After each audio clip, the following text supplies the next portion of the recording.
إن الحمد لله نحمده ونستعينه ونستغفره ونعوذ بالله من شرور أنفسنا وسيئات أعمالنا من يهده الله فلا مضل له ومن يضلل فلا هادي له وأشهد أن لا إله إلا الله وحده لا شريك له وأشهد أن محمدا عبده ورسوله وصفيه وخليله أرسله الله بالهدى ودين الحق ليظهره على الدين كله وكفى بالله شهيدا أما بعد.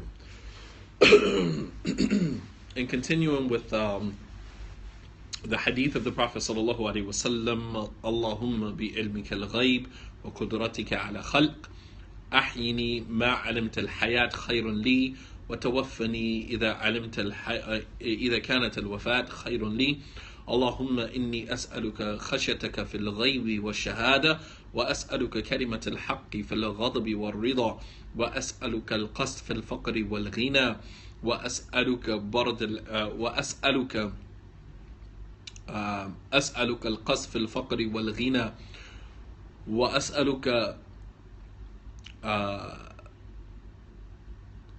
وأسألك نعيم لا ينفد وقرة عين لا تنقطع وأسألك الرضا بعد القضاء وأسألك برد العيش بعد الموت.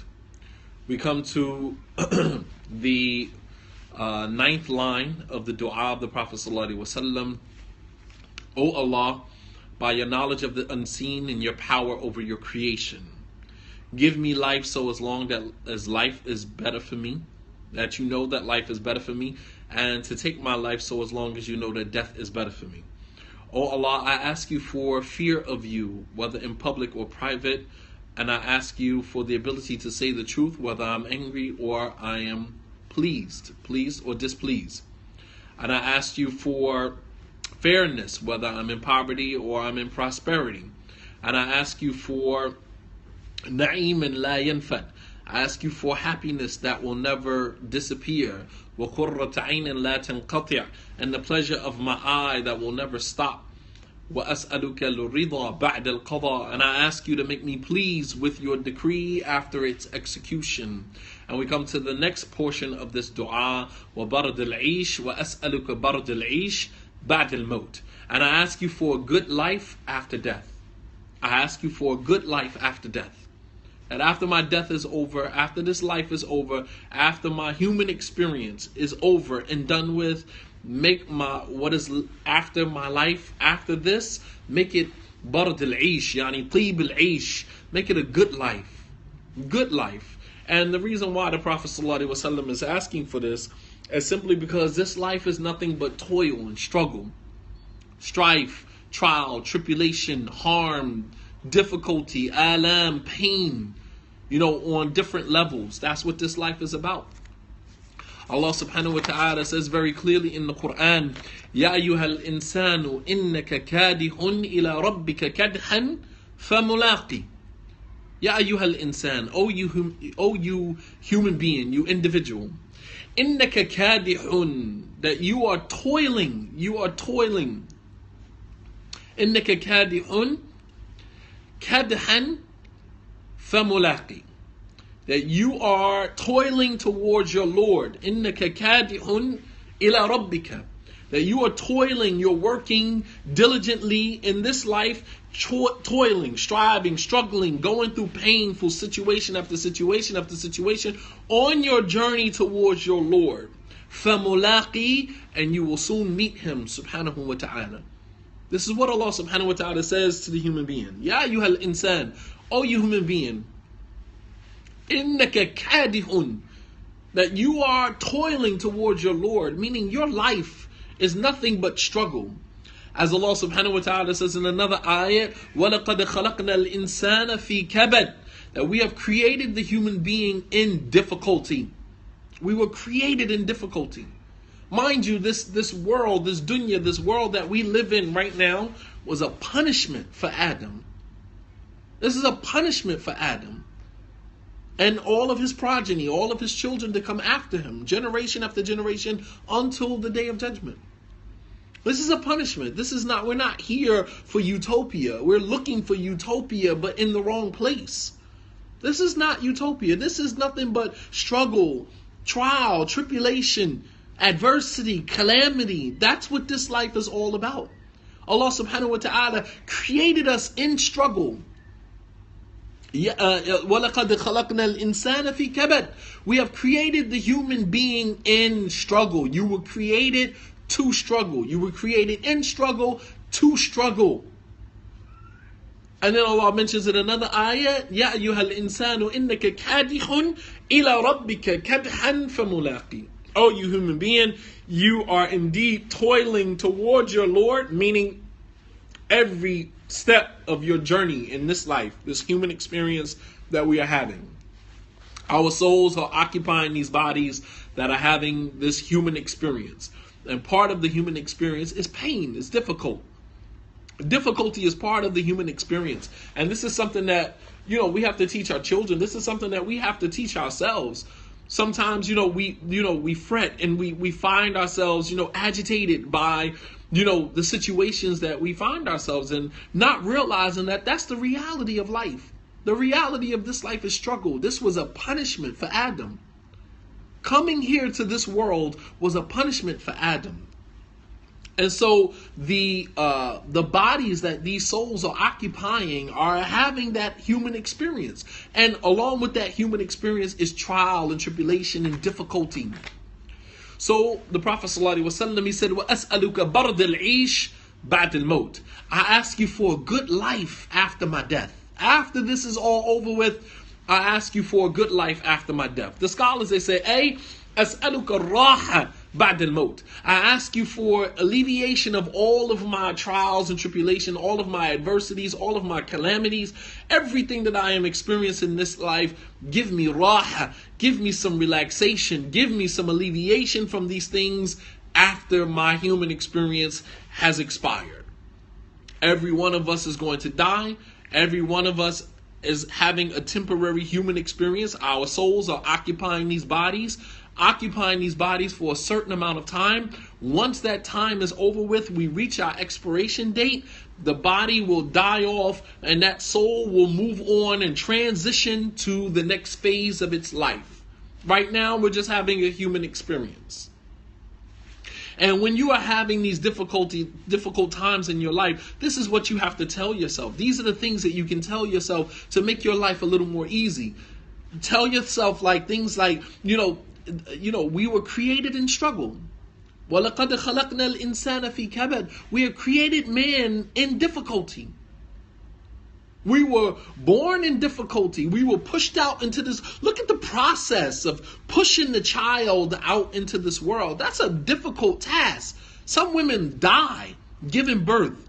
Some women, their bodies never go back to being normal after delivery. That is a difficult process. And just as difficult as it is pushing the child out into this world, the child is going to have some experiences in this world that is going to be difficult. Cutting the umbilical cord, separating the child from the mother. This is the way that the child was connected to the mother for a period of 9 months. The mother's feeding the child through the umbilical cord. And then that umbilical cord is cut. That's a rough process. Not painful in terms of physical pain. The child doesn't feel anything. The mother doesn't feel anything from the mercy of Allah subhanahu wa ta'ala. But the pain of being disconnected from the child. You're now, this doctor comes and cuts the umbilical cord, separating you from that child. Which means that once the umbilical cord is cut, the child is now independent. The child is now independent. And that hurts. That hurts for the mother. That child is now independent of you. To some degree. Then the child begins the breastfeeding process, which is a painful process as well for the mother. The breasts of the mother are very tender. They hurt sometimes. Sometimes the child is chewing on the breast. It's a painful process. And then when the mother has to wean the child off of the breast, that's another painful process, right? Weaning the child off of the breast is a painful process because here, again, we're now giving the child a little bit more independence. We cut the umbilical cord, separating the child from the mother physically. Now there's a more emotional connection, a more, a connection in terms of the feeding of the child and that emotional connection that is connected to that. Right? And now when we're weaning the child off of the breast, now that's another painful process, both physically as well as emotionally. Right? The mother's milk sometimes dry up on the breast and it makes the breast very hard. That's very painful because she's trying to wean the child off of the breast. Right? And then the child itself, the mother, when she feeds the child through the milk, it's not just milk that she's giving the child in terms of, material nourishment, but there's also an emotional connection there. How did Allah subhanahu wa ta'ala return Musa back to his mother? Through the breast milk. There was a connection there. Musa would not feed from any other woman until he smelled the breast milk of his mother. That's an emotional connection. That's not physical. That's emotional. Right? And so the woman she's weaning the child off of the breast. That's a painful process for both the child and the mother. Then the child starts to grow teeth. The child starts to teeth. That's a painful process. The child is given a khitam. The child is, circumcised. The male child, circumcised. Painful process. These are all preparing the child for the rest of the painful processes that child has to go through in his or her life. We are now conditioning the child, right, to deal with pain. The pain of pushing the child out, the pain of breastfeeding, the pain of weaning the child off, the pain of circumcision, the pain of the teeth growing in. All of those are painful processes. And through those painful processes, that journey is starting now to teach the child, to condition the child, right, to deal with pain. Right? The teeth, when the baby starts teething, they're crying all the time. You have to get something to put on the gums to stop the baby from crying. You have to give them things to, preoccupy them because the pain of the teeth growing in. All right, then the pain of learning how to speak. The pain of learning how to walk. When the child first starts crawling, they're bumping their head on things, and you're child-proofing the home so the child doesn't hurt themselves, right? The child starts to learn how to walk. They fall 1,000,000 times before they actually get it right. Painful processes. Then the process of, taking the child from Pampers into, wearing regular underwear. It's like, it's all painful, and it's all a conditioning process, because from that point forward, life is going to be nothing but struggle, strife, difficulty, calamity, adversity. That's what life is about. Allah subhanahu wa ta'ala says, لَقَدْ خَلَقْنَا وَلَقَدْ خَلَقْنَا الْإِنسَانَ فِي كَبَدٍ. We have indeed created the human being in difficulty. From the very beginning of conception all the way to the time that our soul departs from our body. Even the process of the soul departing and exiting the body is painful. The Prophet ﷺ said, إِنَّ لِلْمَوْتِ لَسَكَرَاتٍ. إِنَّ لِلْمَوْتِ لَسَكَرَاتٍ. That the agony of death is painful. The soul being removed from the body, even the soul of the believer, although the Prophet ﷺ said it's like a drop of water coming out of the faucet.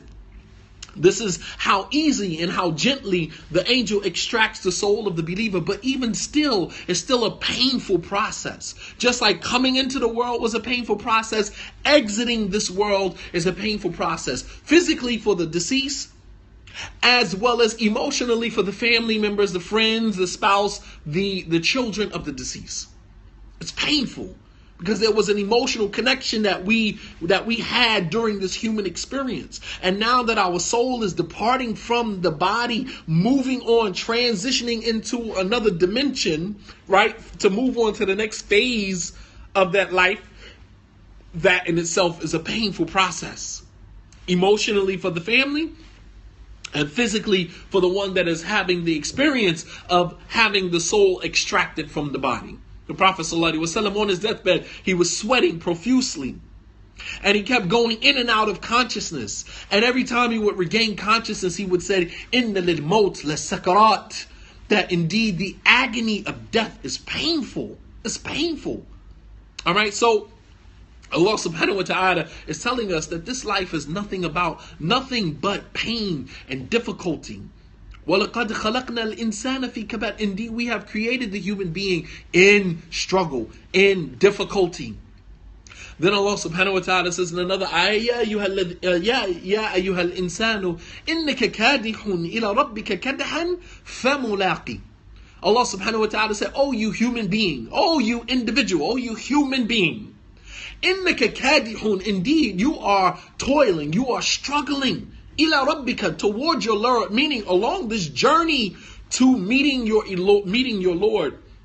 فَمُلَاقِي, and indeed you're going to meet Him.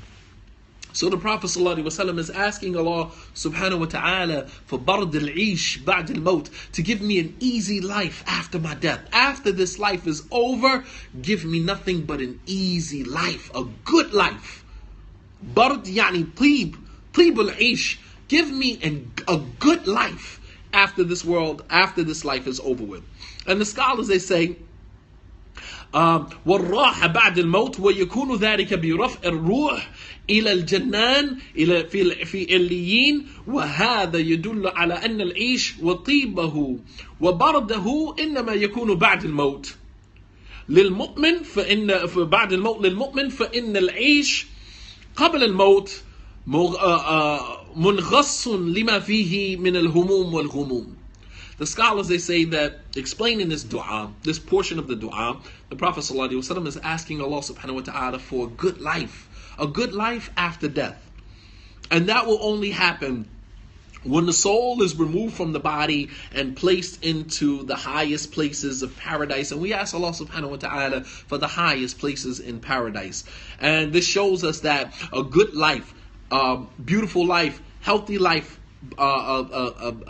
easy life will only happen for the believer after he leaves this world. He said, oh Allah, I ask you for a good life after death, which means that the real good life will only happen after the person is gone, after the person departs from this life.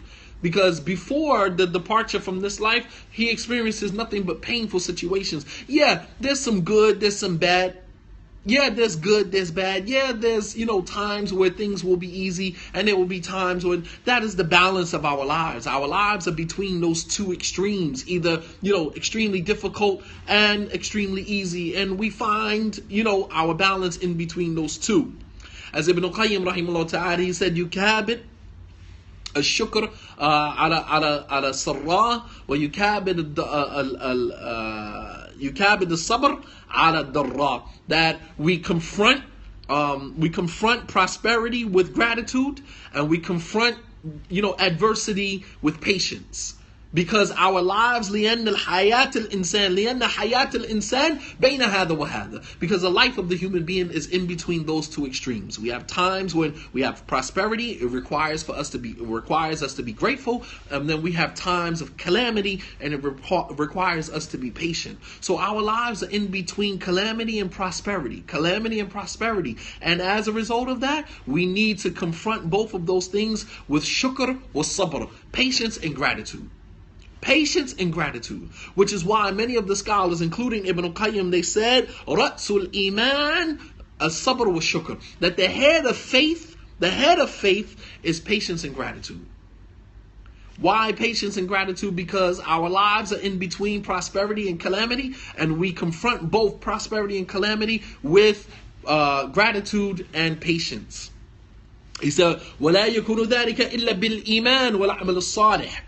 He said that, we will only have a good life in the hereafter if we live our lives in this world with believing in Allah subhanahu wa ta'ala and doing righteous actions. As for those who turn away from those two things, they turn away from believing in God, turn away from believing in Allah subhanahu wa ta'ala, and turn away from doing righteous deeds, then their life will be narrowed down. In this life, they will have a difficult time here, and they will have a difficult time in the hereafter.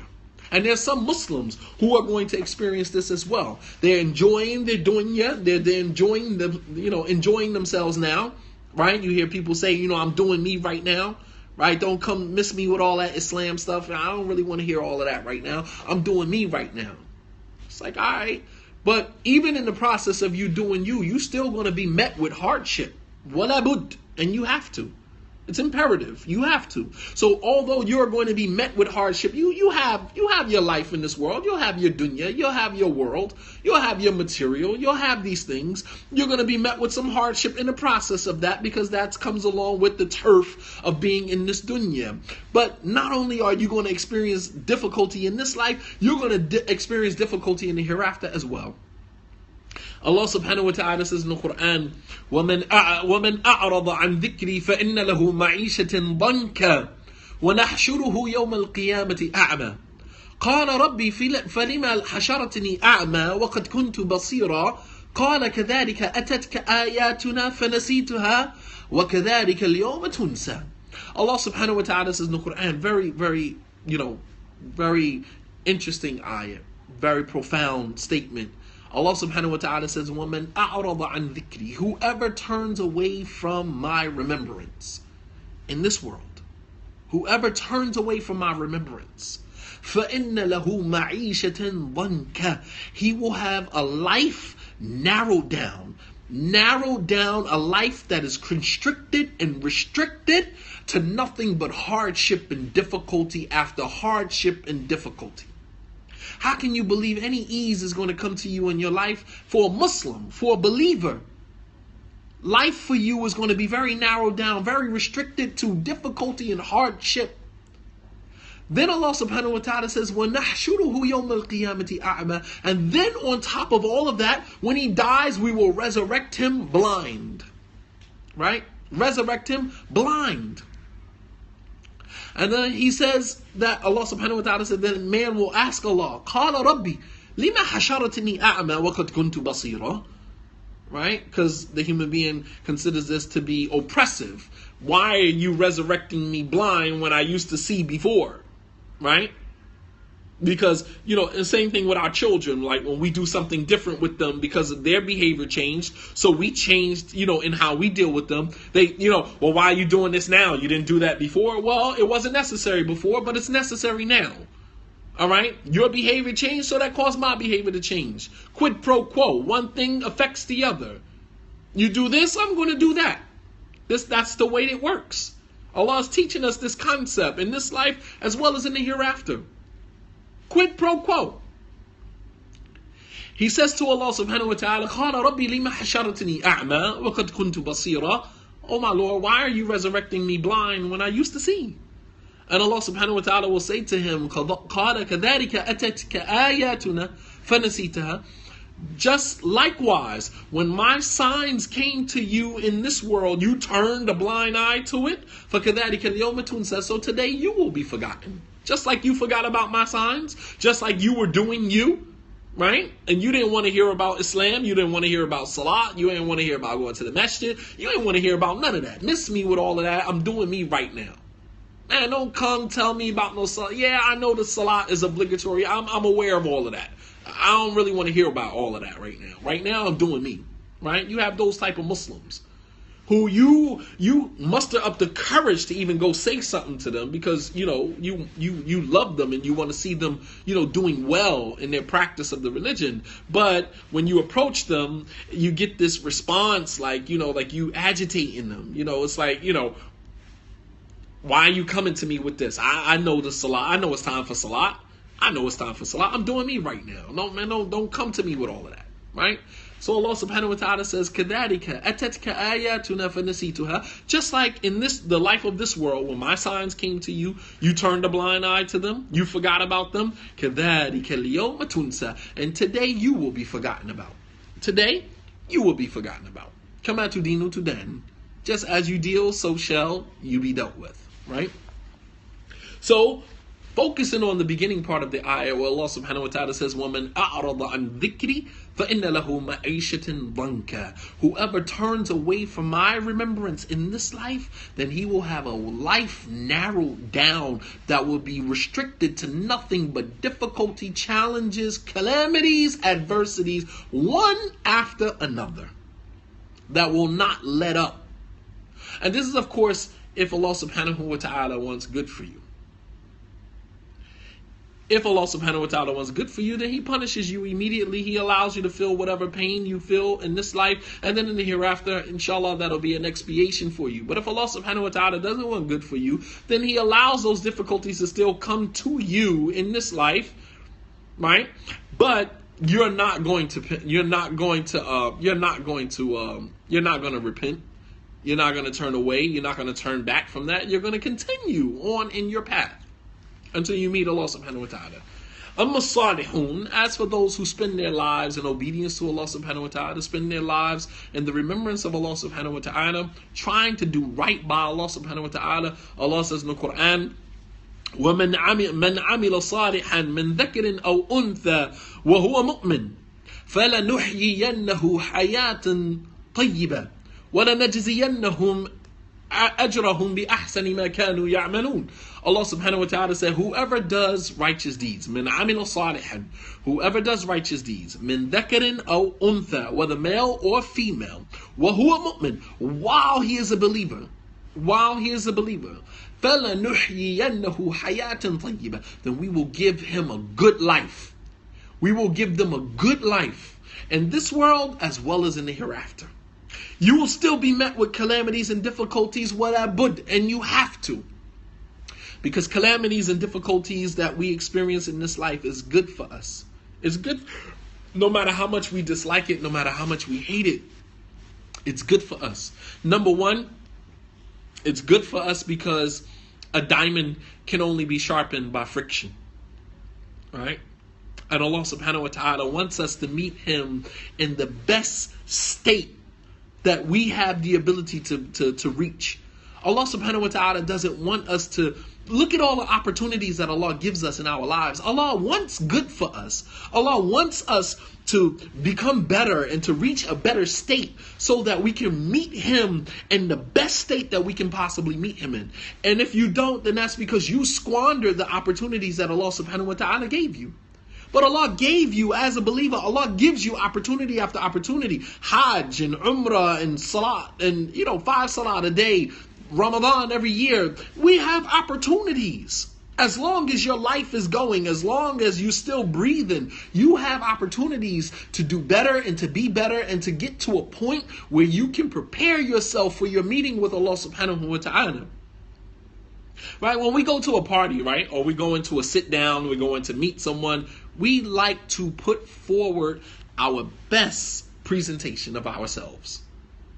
Right or wrong? If you go into a sit down, you're looking for a spouse, right? You're getting ready to go to a sit down. You don't go to a sit down just looking any way, right? Because you want your impression, you want the first impression to be the best impression, right? Why not take the same concept and apply that to our relationship with God? Why not want God to see you in your best state, right?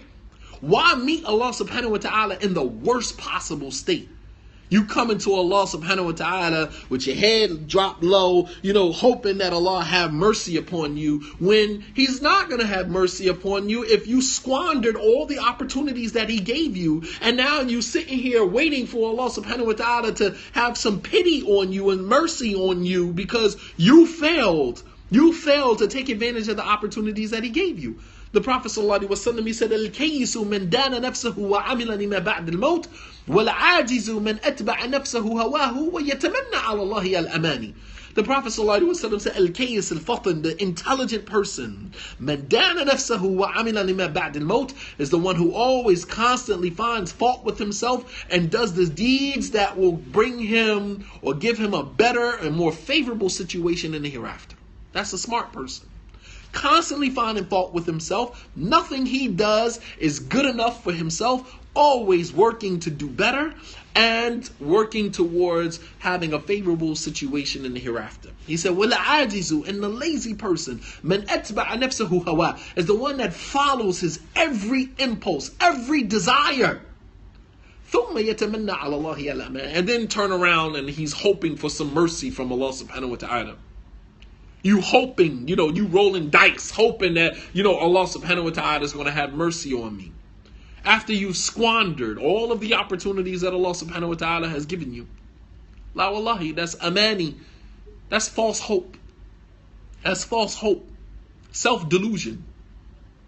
So the Prophet, Allah subhanahu wa ta'ala says, "Man amila salihan min dhakarin aw untha," whoever does righteous deeds, whether male or female, wa huwa mu'min, while he is a believer, فَلَنُحْيِيَنَّهُ حَيَاةً طَيِّبًا, we will give him a good life in this world as well as in the hereafter. No one wants to come back to this world. When we depart from this world, no one wants to come back here. There are some that are going to wish, to come back. As Allah subhanahu wa ta'ala says, حَتَّى إِذَا جَاءَ أَحَدَهُمُ الْمَوْتِ قَالَ رَبِّ ارْجِعُونِ لَعَلِّي أَعْمَلُ صَالِحًا فِي مَا تَرَكْتُ. That when death comes to one of them, they say, رَبِّ ارْجِعُونِ, oh my Lord, send me back. Send me back and let me do some more good deeds. And this ayat is a refutation on the concept of reincarnation. There is no reincarnation in Islam. We do not believe that our bodies are going to die and our souls are going to be reincarnated in the body of an animal or in the body of whatever. Allah subhanahu wa ta'ala said, and when death comes to one of them, إِذَا جَاءَ أَحَدَهُمُ الْمَوْتِ قَالَ رَبِّ ارْجِعُونِ. When death comes to one of them, they say, oh my Lord, send me back. Right? Send me back. They're thinking that there's some possibility, right, that they can come back to this world after their human experience has expired. And Allah subhanahu wa ta'ala says, Kalla, no. إِنَّهَا كَلِمَةٌ هُوَ قَائِلُهَا. This is just a word that is coming out of their mouths, and they know that there's no reality to it. وَمِن وَرَائِهِمْ بَرْزَخٌ إِلَى يَوْمِ يُبْعَثُونَ. And the only thing that is waiting for them is the barzakh, life in the grave, until the day that they are resurrected. There is no coming back. In Islam, we don't believe in reincarnation. We believe in resurrection. Right? You have Sikhs, Buddhists, they believe in reincarnation. In Islam, we believe in resurrection. Okay? So no one wants to come back to this world, right? This life of painful situations. This life was a punishment for Adam. Allah subhanahu wa ta'ala put Adam here on earth as a punishment. This is not our destination. This is not our final destination. This is not utopia. This is not where we're going to come and find euphoric pleasures, as much as you can desire. This is not that place. This is not that place. Even the fun that we enjoy in this life should be in moderation. Too much of anything is not good for you. Too much of anything is not good for you. Right? So no one wants to come back to this world once they depart from this world because of the pain that we experience from this life. It was a punishment for Adam. Our souls, as pure as it is, had to occupy these bodies which were subject to, temptation. Our bodies are subject to temptation. And everything that comes along with this whole human experience. Our souls are subjected to those things because our souls are occupying these bodies, and our soul is now having a human experience. Our soul is now having a human experience, right? Talking to some of my students, I try to use an example that they could understand when you're talking about, having this human experience, more like, the Terminator, just here is this piece of armor, but they have to send him back to Earth. So they have to give him clothes. They have to clothe him in flesh, human flesh. And then he has to learn the human jargon by being around the young boy that he sent to protect. So this machine is having this human experience, right? This machine is having the human experience. So our souls are pretty much the same way. These pure souls that came from Allah subhanahu wa ta'ala, placed into these bodies, occupying these vessels, are now having this human experience. Our bodies are taking our souls in a particular direction, and our souls are struggling with the flesh, trying to keep it in check, trying to keep it on a trajectory, on a spiritual trajectory that keeps us, that doesn't put us at odds with Allah subhanahu wa ta'ala. So there's this constant struggle between the soul and the physical urges and the physical desires. That in itself is painful. Some of us find pleasure when we go into sujood, find pleasure when we're reading Quran, doing things that nurture and cultivate that spirituality. But then when we put those things down, then when we find ourselves in different environments, we find ourselves in a different element where the human flesh is now being nurtured with things that conflict with the spiritual. All right, this is that constant struggle. This is the thing that Hamdallah was saying to the Prophet ﷺ when he called himself a hypocrite. And Abu Bakr asked him, why are you calling yourself a hypocrite? He said, وَإِذَا كُنَّا عِنْدَ رَسُولِ اللَّهِ صَلَّى اللَّهُ عَلَيْهِ وَسَلَّمَ يُذَكِّرُنَا بِالنَّارِ وَيُذَكِّرُنَا بِالْجَنَّةِ كَأَنَّا رَأْيَ عَيْنًا فَلَمَّا خَرَجْنَا مِنْ عِنْدِهِ عَافَسْنَا الْأَزْوَاجِ وَالْأَوْلَادِ وَالنَّسِينَ كَثِيرًا. He said that when we're with the Prophet ﷺ, he reminds us of paradise, reminds us of the hellfire. كَأَنَّا رَأْيَ عَيْنًا, as if we can see it with our own eye. That's nurturing that spirituality that we need at times. We need that soul to be nurtured. The soul is, sometimes it's dormant, but sometimes it needs to be nurtured. It's crying. It's crying out for cultivation and nurturing. Sometimes you just like, yo, today I'm going to the masjid. Today I'm going to pray my sunnahs. Today I'm going to fast. Today I'm going to read Quran. That's your soul crying out for that attention, that we've been neglecting it. Either because we just preoccupied with the dunya, working, children, and other things. But at some point, the soul kind of taps on our body. Dum, dum, dum. Taps on the body saying, hey, I'm here. I need some attention. Right? And it does it in a way where everything stops. I need to handle this. I need to, today I'm doing this. Today I'm going to do that. So, alhamdulillah, he says to the Prophet, he says to Abu Bakr, he said, I'm a hypocrite. Abu Bakr asked him, well, why are you saying that about yourself? He said, because when we're with the Prophet ﷺ, he reminds us of paradise, reminds us of the hellfire, as if we can see it with our own eyes. But then when we leave out of his presence, we go home to our wives and our children and, enjoy our wives and our children when nasina kathira, and we forget a lot of the things that he tells us. So we see that there's this conflict between the spiritual and the physical. To maintain that balance is our journey. To maintain a balance between the physical and the spiritual, that is our journey as human beings. That is our journey. To maintain a balance, that we don't go too far to the right with the spirituality. Right? Like the Prophet ﷺ told some of his companions, the one that said, I'm going to fast, I'm never going to break my fast. The other one said, I'm going to stand up all night and pray. And the other one said, I'm never going to get married, right? That was an extreme. That was an extreme, right? And the Prophet ﷺ had to go correct that. He said that, inni asumu wa uftira, I fast and I break my fast. Wa usalli wa anam, and I pray part of the night and I sleep part of the night. Wa atazawwaju nisa, and I marry women. There's a balance there. Like, Salman al-Farisi, who said to Abu Darda when he came to the house and Darda was dressed in raggedy clothing, and he asked her, like, what's wrong with you? Why do you dress? What's happening? What's going on? He noticed there was, something wrong with this picture, and he just asked, what's the problem? Masha'nuki, what's wrong with you? And she said, Akhuka Abu Darda laysa lahu haja fi dunya. She said, your brother Abu Darda, he has no concern for the life of this world, meaning he was neglecting her. Right? He was neglecting her. So Salman, he waited until Abu Darda came home and some things happened. And then he said to him at the end of the hadith, he said, Inna li rabbika alika haqqa, wa inna li nafsika alika haqqa, wa inna li ahlika alika haqqa, wa a'ati kulli dhi haqqin haqqahu. He said, indeed, your Lord has a right over you, your family has a right over you, your body has a right over you. Give everyone that has a right their right. That's a balance. That's a balance between these things, which is our journey. Especially those of us who are new converts to Islam, our biggest struggle is learning how to find a balance. We come in like a lightning bolt and we just take off, and because we're running so far away from dunya, running far away from jahiliyyah, running so far away from kufr, from where we came from, we just take off running. But in the process of doing that, we kind of go full speed ahead without any brakes. There's no brakes.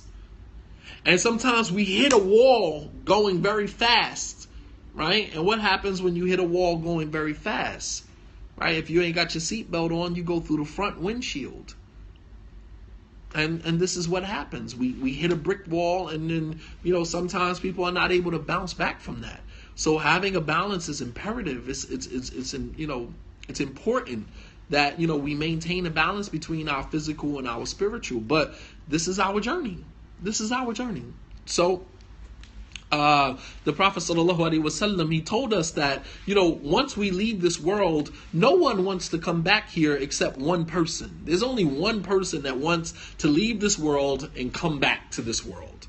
The Prophet ﷺ, he mentioned an authentic hadith, مَا مِنْ عَبْدٍ يَمُوتُ لَهُ عِنْدَ اللَّهِ خَيْرٌ يَسُرُّهُ أَنْ يَرْجِعَ إِلَى الدُّنْيَا وَأَنَّ لَهُ الدُّنْيا وَمَا فِيهَا إلا الشهيد لما يرى من فضل الشهادة فإنه يسره أن يرجع إلى الدنيا فيقتل مرة أخرى. The Prophet ﷺ, he said, ما من عبد يموت له عند الله خير. There's no servant who dies. Listen to this hadith. So beautiful. He said, there's no servant that dies. وَعِنْدَ اللَّهِ وَلَهُ عِنْدَ اللَّهِ خَيْرٌ, and he knows that he has nothing but good waiting for him with Allah subhanahu wa ta'ala. يَسُرُّهُ أَنْ يَرْجَعَ إِلَى الدُّنْيا, that he would want to return to this world. There's no servant who dies knowing that he has with Allah subhanahu wa ta'ala nothing but good waiting for him. يَسُرُّهُ أَنْ يَرْجَعَ إِلَى الدُّنْيا, that he would love to return to this world. وَأَنَّ لَهُ الدُّنْيَا وَمَا فِيهَا, regardless of what he had from this world and what is in it of material. He don't care what he had of the material possessions from this world. He doesn't care. When he leaves this world, he does not want to return because it's painful. It's painful. This world is painful. And if there are brothers and sisters who know people who are struggling with life, who are considering suicide or have considered suicide, playing this lecture for them or, relaying this information to them would probably be a good idea. It would be a good sadaqah. This is the type of information people who are on the brink of just trying to end their lives because they believe that their lives are just so messed up. There's no good left in their lives and they would rather just die.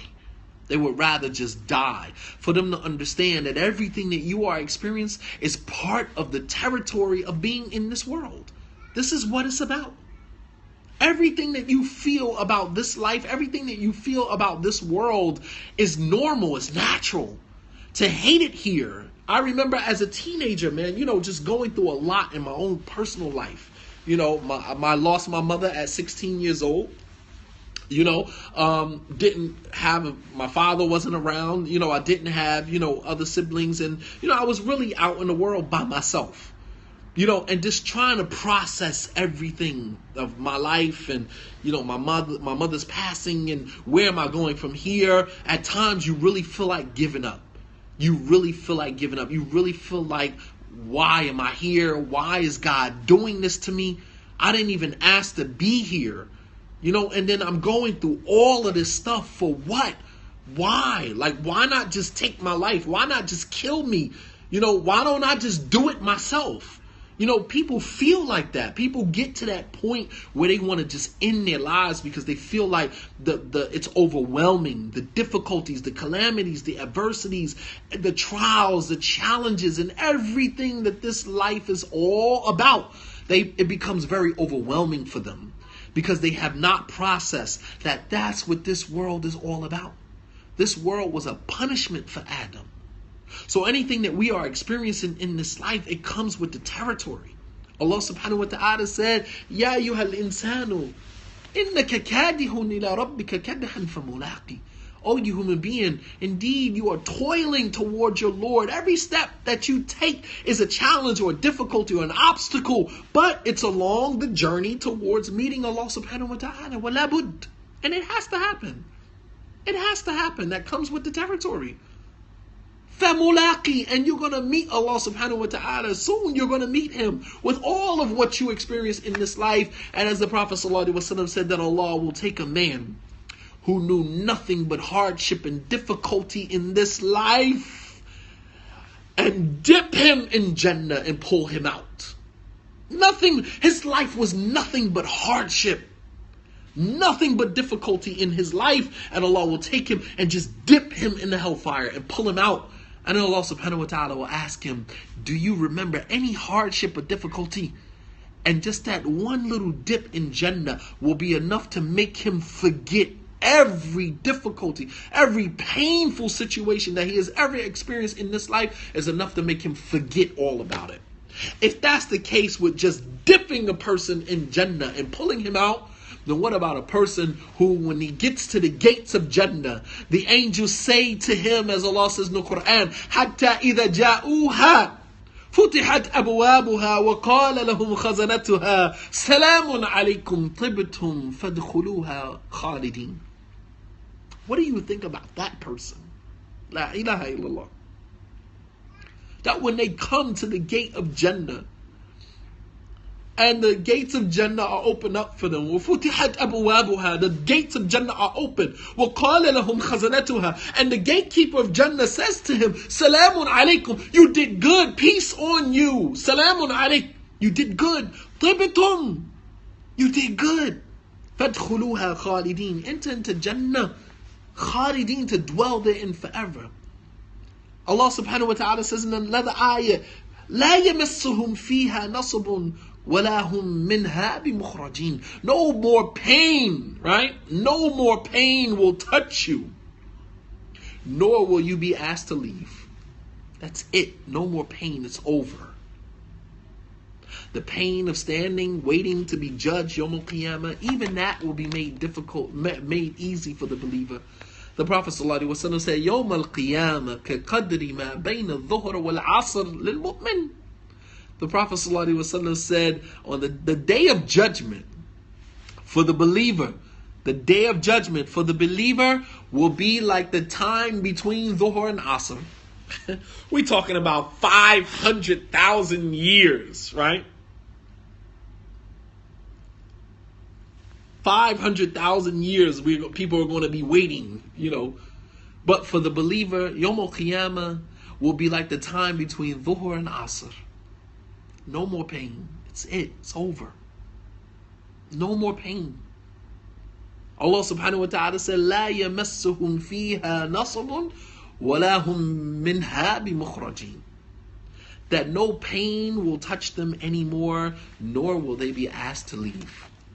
So we ask Allah subhanahu wa ta'ala, barat al-ish ba'd al-maut. We ask Allah subhanahu wa ta'ala for a good life after our death. After this life is over with all the pain and the struggle and the suffering and everything that we experience in this life, after it's all said and done, at least give me a good life in the hereafter. Give me a good life after my death. Right? Allah subhanahu wa ta'ala, or the Prophet sallallahu alaihi wasallam, he said that no servant who dies and knows that he has with Allah nothing but good waiting for him, يَسُرُّهُ أَنْ يَرْجِعَ إِلَى الدُّنْيَا. He would be delighted to return back to this world. Nobody wants to come back to this world. It's over. No servant who knows that he has nothing but good waiting for him with Allah subhanahu wa ta'ala would love to return back to this world. وَأَنَّ لَهُ الدُّنْيَا وَمَا فِيهَا. Regardless of what he has from the life of this world of opulence and material possessions, regardless of what he has, he does not want to return back to this world. He said, إِلَّا shaheed, with the exception of a martyr. The martyr is the only one that wants to come back to this world. The one who dies, fi sabilillah, he's the only one that wants to come back to this world. He said, إِلَّا shaheed لِمَا يَرَى مِنْ فَضْلِ الشَّهَادَةِ, because of what he now notices or what he has now witnessed of the virtue of martyrdom. فَإِنَّهُ يَسُرَّهُ أَنْ يَرْجِعَ إِلَى الدُّنْيَا فَيُقْتَلُ مَرَّةً أُخْرَى. For indeed, he would love to return to this world in order to be killed again, over again, because of that experience, that whole experience of martyrdom, right? So the point that I'm making here is that when we leave this world, no one wants to come back. It's painful. The Prophet ﷺ, he said that when the righteous person dies, right? إِذَا وُضِعَتِ الْجَنَازَةِ فَاحْتَمَلَهَا الرِّجَالِ عَلَىٰ أَعْنَاقِهِمْ فَإِنْ كَانَتْ صَالِحَةً قَالَتْ قَدِّمُونِي قَدِّمُونِي. The Prophet ﷺ said that when the janazah is being carried, the funeral is over, and men are carrying the body on their shoulders to its final destination, the soul says, hurry up. Qaddimuni, qaddimuni, hurry up. Get me out of here, hurry up. Take me to my grave, get me out of here, hurry up. Qaddimuni, qaddimuni. Because he wants to hurry up and get his process started into the hereafter. Done with this life. This human experience is over with. It's over. It's over with. And this is the believer who knows that he has nothing but good. As for the disbeliever, or the sinful person, right? He says, Ya waylaha, ayna tadhabuna? Ayna yadhabuna biha? He said, whoa, wait a minute. Where y'all taking me? Where are we going? Right? He doesn't want to go because he knows that he has nothing but sin waiting for him when he stands before Allah subhanahu wa ta'ala. So even as it relates to the obstacles and the steps, the stops along the way, Yawm al-Qiyamah, even the Day of Judgment will be a piece of cake for the believer. As the Prophet ﷺ said, Yawm al-Qiyamah كَقَدْرِ مَا بَيْنَ الظُّهْرِ وَالْعَصْرِ لِلْمُؤْمِنِ. That for the believer, Yawm al-Qiyamah will be like the time between Dhuhr and Asr. And so we ask Allah subhanahu wa ta'ala, Bard al-Ish ba'd al-Maut. We ask Allah subhanahu wa ta'ala to give us a good life after our death. Wa sallallahu ala nabiyyina Muhammad wa ala alihi wa sahbihi wa sallama tasliman kathira. Wa akhiru da'wana an alhamdulillahi rabbil alameen. I'll open up the chat for a few minutes for questions and answers bi'idhnillahi ta'ala. Wa sallallahu ala nabiyyina Muhammad wa ala alihi wa sahbihi wa sallama tasliman kathira. Wassalamu alaikum wa rahmatullahi wa barakatuh.